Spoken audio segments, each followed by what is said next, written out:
So, students on Team A, you get first crack. What was the actual price? 40, what, the transaction?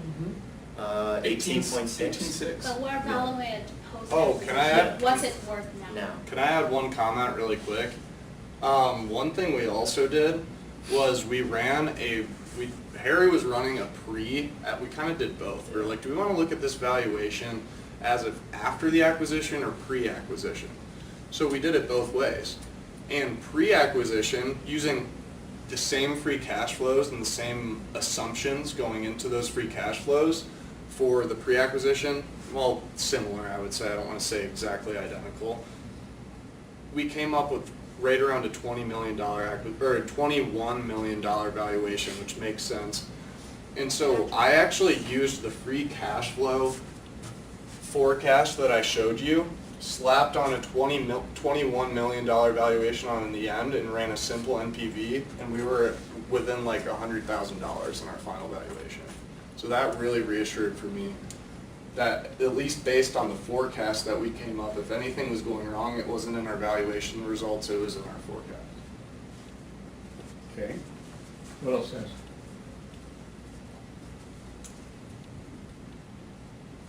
You have a question? Trying to think how to formulate it.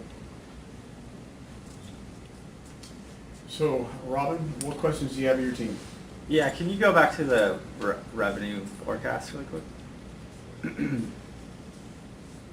One more. And then we'll- So you're saying, you're 7.2 million EBITDA positive, and then go to the balance sheet really quick. That none of that is going to their cash position.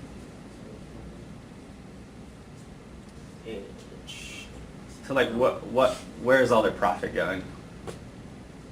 Maybe you can answer for free cash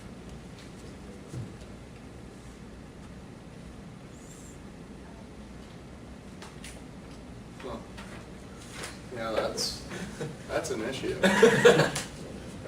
Yeah. Actually, I'd say it's not. It's being distributed. That's the whole point of a free cash flow model. It's being distributed. So, but to whom or to what is it being distributed? Is it going to interest? Yeah, We did not make distributions, I think. Well, right, but so EBITDA is one thing. What do we look like in terms of our net or our taxable income here? Do we have a massive interest expense we're dealing with? We're paying preferred shareholders? Go back to your income statement. If they're paying preferred shareholders, retained earnings should change, right? You've got Yeah. you got Yeah. a ton of debt on the business. So Yeah. if I said distributed, it's really going to pay on your debt. Right. That's the assumption I think that you're making is Long-term well, liabilities aren't excess. changing either, so it's just something to think about.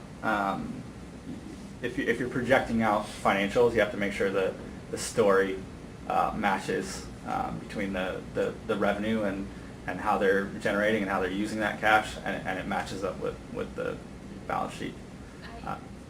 Guys, I will have to admit that I made a mistake here because, Yeah. apparently. So if we go back to our 2017 financials, all the income goes to accounts receivable because this company doesn't really have a lot of cash. And the assumption we're making here is that when new age beverages comes in, they're gonna buy out all of their accounts receivable. So you don't see any accounts receivable here, and that's what make our balance sheet not be in the right Yeah. position. Okay. And we apologize. Yeah, no worries. One more question. I guess, why does revenue deteriorate and then all of a sudden shoot up? Do you have a narrative or a story around that? Yeah, I think, Nate, will you go to the slide the next one, I think? Or, no, the one before. And The one before. The one Oh, before. sorry. Yeah, keep going. So, this is not all it either. One Keep more. going. Yeah. There was a slide that had like the historicals and then our projected kind of side by side? No. I saw it. Yeah, there was. And that's the You one, spoke that's the about one it. you're referring to. I think what we didn't really speak later. to very well, It's your free cash flow. what we didn't really speak Yeah. to very well was, Oh, Right here. that's- okay, so yeah, this was it. These financials, we didn't actually end up using any shape or form of growth off of our previous financials, and here's why. We saw that this company was absolutely, to Harry's point, how he's talking about operating expenses, our operating expenses were growing faster than our revenues, and it was a sinking ship. So we said in this year, clearly, the company stopped turning over inventory. They just started firing people, getting them out the window, not to mention looking at the 2016 10K, New Age Beverage started talking about this company, and acquisition is coming, and I think they sort of ceased operations here. So we couldn't put a ton of weight on 2017 financials. But what we did do was we found better data, and I think we should have probably spoke to that a little bit. We found better data about where their sales should be. We didn't assume any accounts receivable here, we stuck it all in sales, and contingent upon the transaction occurring, 2018 Q1, 2, 3, etc. had to be minimum of 15 million, and that had to go for 3 years, or the sale wasn't gonna ever close. That was built into the contract, so we said, and that's worst case scenario, that's bottom line sales, and we said, so we're gonna start at 15, grow that modestly, and we're gonna use this as our financial forecast. This forecast wasn't, it referenced this, certainly, but was not built upon this. We didn't assume a growth from here to here. Yeah, I guess my main point is you're going from 1 million to 15 million, and it kind of paints a different picture of the company. So if you're trying to paint a narrative of, hey, this is what we're valuing on, 18, 19, 20, 21, I would probably just not even show that. That's Yeah. what, I agree. Yeah. I totally agree. Absolutely. Anything else, Rob? Nope. Jeff? Okay, so first of all, I just want to make sure I'm clear. The perspective you're taking is that of New Age? What is it worth now that it's in New Age's hands? So if I'm New Age, what's it worth? The perspective is from someone, so we basically did like a quick little analysis of like, looking at this company, do you have the ability, do you know someone that has a bottling facility, or do you have a bottling facility? If no, then you're not even gonna look at this company. If yes, then we're gonna look at it from the standpoint of either NBEV or a similar NBEV company is that New would Age. be looking at buying. No, I think we were looking at it from the perspective as yes, NBEV or a similar company has owned it for 1 year. Yeah. So a synergistic buyer. Yes. Yeah. Correct. So a lot of best owner Now Bring that the premiums. you same add it, thing now to the that it has table the that companies. NBEV or That New takes Age. into consideration the complete deletion, well, not Historic. complete, but Yeah. pretty much getting rid of all of the operating expenses until we did the analysis So of the that's one thing 22%. I challenge you on a little bit, in the sense that you're really limiting your pool of buyers who'd be willing to pay that. And, I mean, the question is, if you're a buyer in this business, would you be willing to pay that, based on, pay $46 million based on the assumption that there is no OpEx? Would we pay 46 million assuming there's no OpEx? Is that your question? Well, so think about it this way. There's a difference between synergistic value and fair market value. Okay, synergistic, if I'm paying synergistic value, I'm paying for it twice. Yeah. In the sense that I'm paying for what it's worth, plus I'm paying for what I already am bringing to the table. So why would I be willing to do that? I guess in our valuation of 46 million, we're not saying that that's the price that someone or a company should buy this at, but that might be a value that they see for themselves, and they might be able to, they might say, all right, to us this is 46 million, to them they're a sinking ship. Let's save them, they were bought for 18.6. Let's save them by buying it for a fraction of, or half of what we actually think this is worth. Great on our end, they're getting out of it, they're getting 18 million. So it's a win-win in both scenarios. So you didn't value it as of the end of InBev's first year of ownership? No. You valued it from the perspective of InBev, Yeah. believing the synergies, best owner premiums, adjustments that they would bring to the table. Yeah. Okay, so you did the valuation at the same point in time, and you tried to justify what they paid by figuring out what they thought it was worth. Correct. You think Yes. they Yes. thought it was worth Yes. 46 Yes. mil, and to them, in their hands, so They- why not pay 18? And go back to Weston's point, we also did a pre-acquisition valuation, and that value turns out to be very similar to what New Age bought it for. And your pre-acquisition valuation was based upon industry standard gross margins, and maybe even operating margins, It couldn't that you could then convert somehow by your voodoo to free cash flow, right? Yeah. Okay, get very clear as to how you're doing this and the perspective you're taking. Okay. In And, more than 2 days will be good. I know. Hey, no, come on, let's be honest once again. You guys did a great job, okay? And you've had the first week or two of school going on in here, you had a holiday that you enjoyed, right? I'm gonna hope, right? And you put this together as an assignment, cool, whiz bang, shazam, great, right? Get very clear on your perspective, never, ever interrupt, correct, alter each other's process when you're presenting. If Mateo says something and you just know, oh my gosh, Mateo, what the heck were you thinking? Then when Dorothy takes over from Mateo and says, Mateo, thank you. And Dorothy starts her discussion and then find in a very deft way of retracing what you think is Mateo's erroneous ground, but be very confident that he was wrong. Because if you're wrong, you just sunk the ship. Okay? So you only make that kind of adjustment when you know that he only said it because he was having a stroke. All right? Or he had fallen and hit his head just before standing up. Okay? Please. Okay, so if you look at your free cash flow model, which we've got up here on the screen, where is the majority of that $46 million coming from? Or a big chunk of that $46 million coming from? Actually, let me specify that. What year is the majority, or is a big chunk of that coming 2018. from? 2018, and where's the majority of that $22.6 million coming from? The assumption of a sale, right? 50 million. It's the accounts receivable. It's coming from your change in working capital. If you go back to your balance sheet, and this is going to be a little hard to see, but you've got 0 accounts receivable in 2018. Now go back to your actual balance sheet, your historical. Yes, right here. You've got 20.8 million. Now, Yeah. something's jacked up with their accounts receivable because their sales are declining and their AR is going up. The huge problem I see is they're not collecting. I mean, how can you have 10 million in sales? How can you have 1.8 million dollars in sales and 20.8 million in receivables? So the concern I see from the free cash flow model is, you've got $22.6 million in year one.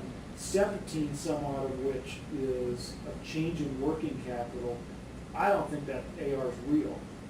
Well, what Yeah. they're probably doing is selling on consignment and booking it as AR. I mean, that's what this story looks like to Yeah. me.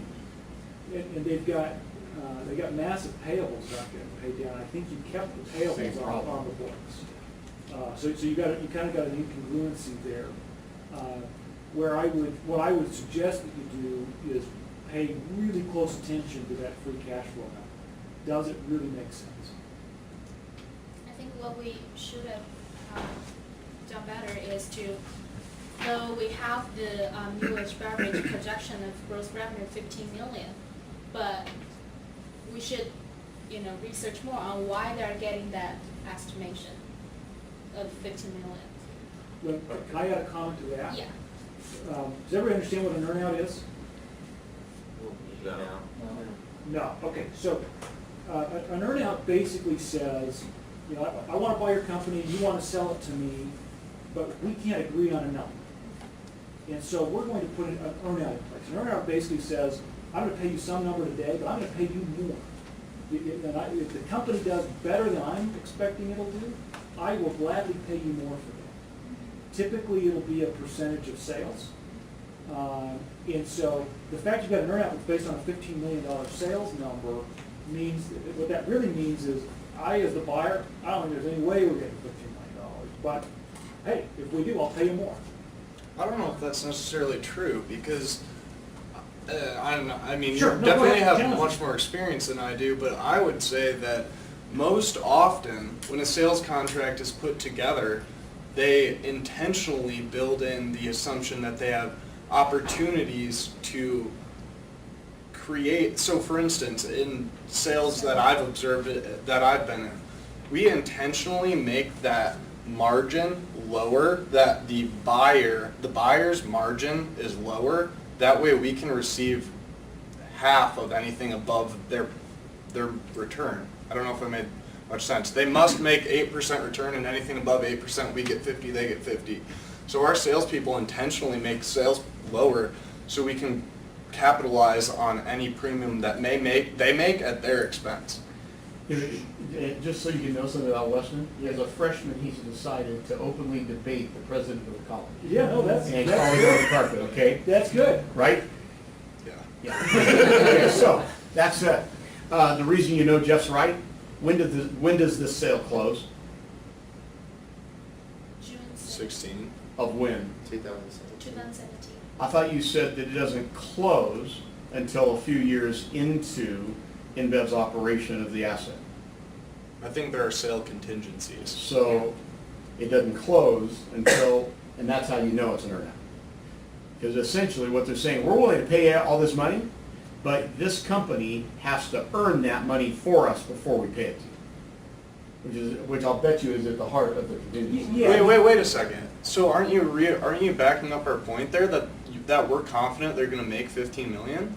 No, it's just the No, opposite. just the opposite, yeah. Because Help me if they only understand make that. $1 million, they don't have to pay for it. Oh, I got it. Right? That's why it doesn't close yet. So Okay. what you'll typically see is, I think it'll do $2 million in revenue, you think it'll do $15 million in revenue, you think it's worth, $20 million, I think it's maybe worth $10. Ah, You know, and that's an exaggeration, Yeah. but maybe I think it's worth $5 million. I'm confident in my $5 million number, I'll pay you that today. And hey, if it makes $15 million, I'll gladly pay you your 20. that makes sense. And normally, if it makes $15 million over a period of time, now, earnouts will go out. I mean, it all depends on negotiations and stages. It's Sure. rare they go out more than like 3 years. Sometimes it will only be about 1 year. But that's what's going on here. So the fact that they've put 15 million up there, that doesn't give me any confidence that's what they really think they're going to do. Yeah, okay, that makes sense. So just a couple other things. We've gone later than I expected us to, and I apologize for that, but I hope you guys are getting some benefit from this. Yeah, Gentlemen, thank you. So, a couple of things real quick. There were some things with slides and such about, who said what when, kind of like before. You mentioned a 29.37 multiple, but what type of multiple was that? That was a best owner premium on the operating expenses. A best owner premium in what, 29.37%, what? Or 29.39, So what? it was a ratio of operating expenses to revenue. Got it, thank you. It was a So- forecast ratio. It's Yeah, Based yeah, on It's what not, you it's have. not a vote. Good enough, all right. So be really careful on your vocabulary. Yep. Yeah. Because you said multiple, that's not a multiple, that's a margin. Okay. And the only other thing, you started this really well with some nice pictures. Got to remember, I'm a simpleton. I'm sitting there adjudicating this. Maybe I've got some money to spend as an investor, but I'm a simpleton. And go back to your pictures. And you kind of had me when you're Bob Marley and me, okay? And I'm thinking, by the way, some of the problem here is labor productivity because their workers are stoned out there, all right? So, and when you talk about the relaxation thing, I'm thinking hemp. We brought hemp into the deal. I am purposely being overly dramatic. You have got to be overly dramatic to us, okay? I'm a simpleton. Show me what started to make my ears and eyes bleed. Go forward a couple of slides. Numbers. Oh my gosh. Not only are there way too many to communicate in a presentation like this to us simpletons, you need a telescope to be able to read them from here. If you can't read it from 20 feet, you don't put it on a slide, period. okay? So you gotta be big picture. Oh, you may need a bunch more slides. You guys lingered on some of these slides for probably 3 or 4 minutes. Keep me awake. Keep me awake, okay? Fewer numbers, highlights, representing those things that are backing up the stories that you have to tell. Have something, maybe towards the end of it, that if somebody like Robin, who's just terribly analytical, comes and says, well, where do you get this and this? You can flip to it and say, well, Robin, here's where it is. But don't tell that story to all of us simpletons, because you want to keep us awake, okay? I'm not sure that you guys believe the story InBev apparently bought this on. I'm not sure that you guys believe the revenue forecast, because you as much as said so several times. Don't do that. If you don't believe it, A, change it, or B, get over it, or C, become a really good actor, because you're never going to get the check otherwise. And this is all about getting the check, right? Or in your case, this first one is about getting the invitation to Atlanta. Yeah, you kept losing me on this no operating expense deal. I never could connect to that. And you start talking depreciation to me, you know, put something in my eye. And I understand this stuff, right? Okay, so just think about these things. You're talking to simpletons. You're really smart people. You're talking to people whose IQs have a hard time lighting your candles. And I'm overstating that, but you get my point, okay? Now, Rick, I know that you made a comment that I interrupted Mateo, and I did. Now, I think if we had better rehearsed something, that wouldn't happen. Oh, yeah, sure. Now, We know. hold on a second. Now, if I can interrupt, but don't you interrupt me. no, but really, if we were in a final presentation scenario, would it not be more important to take away from the smoothness of a presentation to relay the appropriate data? Because I think that this is going to be judged on the best final valuation with the best arguments. I think the smoothness of the valuation is going to put teams over the top, certainly, and their presentations, certainly, those are going to be the distinguishing factors between teams. I totally am on board with that. But I think in a final presentation scenario, I would want to be crystal clear that we are not telling that we didn't put operating expenses into our cash flows.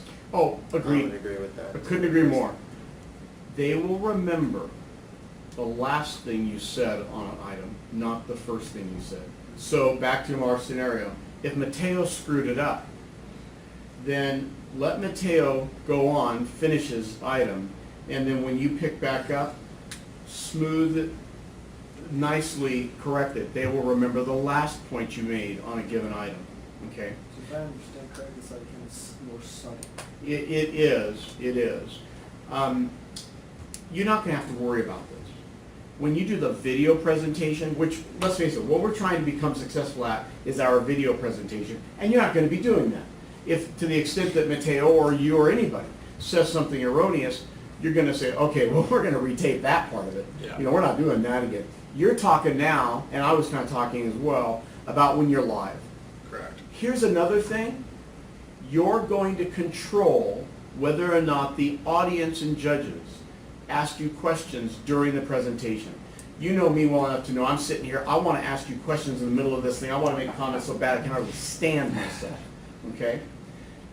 If you start this by instructing your audience that you will take questions at the end of this, and please retain their questions until then you're much safer than if you don't address the issue, because if you don't give them the rules of the game, they're going to come up with their own rules. And I actually know some of these judges, they're going to come up with their own rules, and about 2/3 of them are CPAs.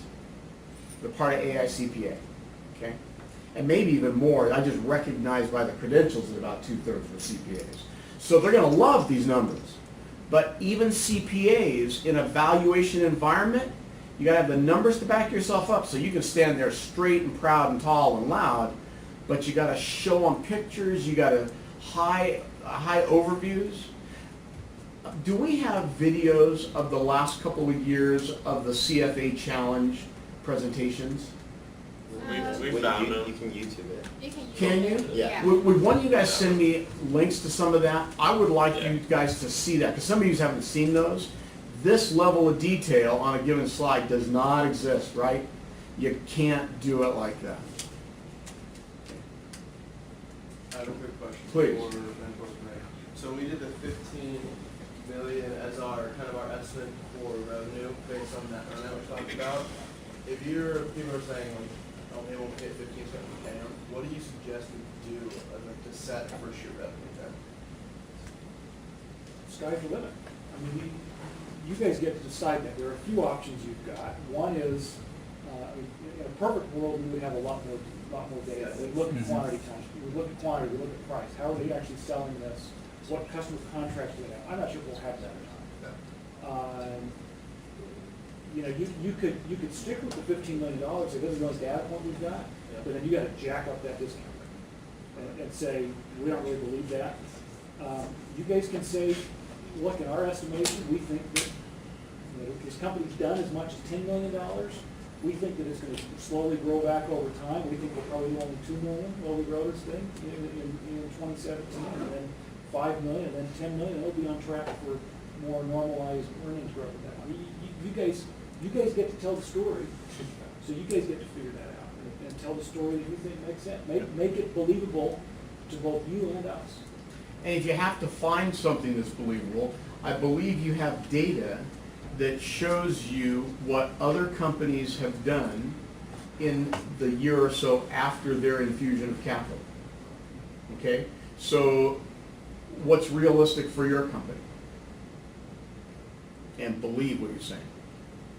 Yeah, I mean, you guys have a lot harder job than we have, because we have perfect information. Companies supply us with everything we need to do the valuation, so it's a lot easier. The hard part about what you guys are doing, you're going out scouring the internet for data points and extrapolating that out, which is tough, but it's about painting the narrative, about making the story reflect what you're telling. So Robin brings up a good point. I don't know if you know the answer to this. With the cases that we're going to get, are we going to have projections that they've prepared?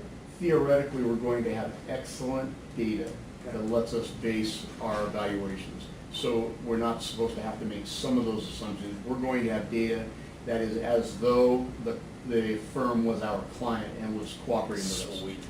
Theoretically. Now, I'm not concerned at all or bothered at all that we didn't for this, because I think it makes you better not having it and having to think through what you do and don't have, and having to make assumptions and back up your assumptions. Think about our classes. Where did we always try to get to before the end of the semester? You were able to make assumptions and back them up. You may have to do some of the same kind of thing until we see that case. We haven't seen the case. Well, and also, even if they give you projections, I can't tell you, I get projections from clients all the time, and they're terrible. Yeah. I mean, my favorite one was the client was going to go 40% year over year for the next 5 years, revenue growth. And I said, okay, that's interesting. How are you going to do that? Oh, we're going to expand internationally, or China, all this kind of stuff. Okay. Well, you projected 40% for next year. We're in the middle, or for this year. We're in the middle of this year. What are you on track to do? 10%. Okay. How are you going to make that up? Well, we got these 4 deals we're working on that will make that. Okay, tell me the status of those 4 deals. We go through a week later, the biggest one, which was going to make up like 25% of that 40% growth, had gone away. They'd walked away from the table. So challenge whatever you get. Rick, when Katra and I did the CFA challenge, we got to basically speak with the company and actually have a phone call with the CFO. Are we going to have any sort of ability with contacting the company that they choose? It's a good question. I don't know the answer. Okay. I don't know the answer. To his point, so you guys know that many years ago I was an LDS missionary, right? And during that experience, I had a guy come out from Salt Lake by the name of LeGrand Richards and said, there are 3 kinds of lies. There are lies, there are damned lies, and there are missionary reports. Okay? So in the current vernacular for us, there are lies, there are damned lies, and there are sales projections. Okay? Right? Yeah. Okay. Best sales job anybody ever does is when they're projecting. You just gotta think through that. And if you think that it really is that off the wall, call it or discount rate your way around it. Okay. So Weston had an experience here over the last few months that was perfect for this. Ferris Enterprises told him year over year, they're gonna do 50% and keep going. And so you give it a nice little discount rate for that, did you? No. Pretty serious, right? And a disclaimer is saying this is all built on your expectations, which we think are overly aggressive. And by the way, in the 6 months since we've been playing this game, how have you done since? How've they been doing? Pretty good, but not quite there. Not quite, but actually really much better than we expected. they Yeah, were to say. a lot closer, but that's 6 months, not the 5 years Right. that they told me. Right. And to your point, so what Rick has said is absolutely right. Change the projections or discount it, jack up the discount rate. The AICPA is really pushing changing the projections, Okay. okay? Interesting, didn't know this. Yeah, Very good. it's- You can do it both ways. I do it both ways. I'll tell you, normally when I've got a client who gives me crazy projections, I push back on them. If they push back on me, I'll do my own projections behind the scene, use a normal discount rate, that gives me a value. And then I keep their projections and jack up my discount rate to get me close to that same value. And my sense is there's a lot more that you guys can get out of these comps than you immediately suppose. I think you can get some of that narrative out of these comps. Well, you guys have done a great job, honestly, so give yourselves a hand, really. So, because I didn't receive the case from the challenge, and because of some of the things I've seen here tonight, I'm going to adjust what I was thinking about with respect to the assignments coming in front of you for the next couple of weeks. Are you gentlemen available by email tomorrow? Are you able to? Yep. Okay, so I'm probably going to shoot some things in front of you because I'd like a little more of your input into some of this. And then within the next 48 hours, I'll make sure you have your assignment. Your assignment will include doing a presentation 2 weeks from tonight, okay? And between now and then, you just got work to do together as a team, and I would ask you to heavily lean on your mentors. Plus, we didn't see Matt tonight. Did you hear from him at all? No, I haven't. I didn't either. I know you guys were in, I think you were in touch with Colton a time or two during the last couple of weeks. Lean on him more. Lean on him more, okay? All right, thank you.